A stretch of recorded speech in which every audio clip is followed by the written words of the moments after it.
एक बार अर्जुन को अभिमान हो गया, उसने श्री कृष्ण से कहा, हे माधव, मेरे से बड़ा आपका भक्त नहीं कोई हो सकता। श्री कृष्ण ने अपने परिचित अंदाज में मुस्कुराए और बोले कि हे पार्थ, ऐसा नहीं है, तुमसे भी बड़ा मेरा एक भक्त है। अर्जुन थोड़े दंग रह गए। उन्होंने पूछा, कौन? उन्होंने कहा, मेरा सबसे बड़ा भक्त है राजा मोरध्वज।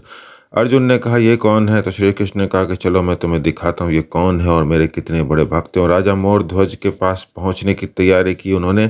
सबसे पहले उन्होंने अपना वेश बदला उन दोनों ने और यमराज को शेर के रूप में ले लिया और वो दोनों चल पड़े राजा मोरध्वज से मिलने के लिए। राजा मोरध्वज बड़े ही आनंदित हुए कि दो ब्राह्मण आए हैं, दो अतिथि आए हैं उनके घर पे, उनके दरबार में। उन्होंने काफ़ी स्वागत किया और बोला कि आप लोग क्या लेना पसंद करेंगे। तो श्री कृष्ण और अर्जुन जो दूसरे वेश में थे, उन्होंने कहा कि जी हम तो सात्विक है, लेकिन हमारा शेर जो है नरभक्षी है और सिर्फ मनुष्य का मीट खाता है। वो तभी तृप्त होगा जब आप अपने पुत्र का मीट उसे खिलाएंगे।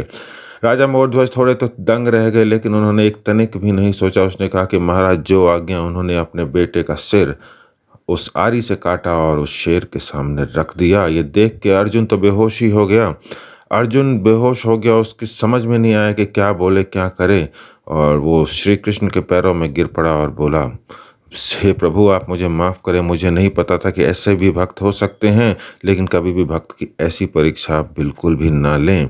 तो श्री कृष्ण ने कहा कि तुम कभी भी अभिमान मत करो अर्जुन, यही है जीवन का रहस्य। उन्होंने उसके पुत्र को, राजा मोरध्वज के पुत्र को पुनः जिंदा कर दिया, पुराने रूप में ले आया और राजा मोरध्वज धन्य हो गए श्री कृष्ण के दर्शन पाके। तो ये थी कहानी राजा मोरध्वज की। कैसी लगे कमेंट करके ज़रूर बताएं।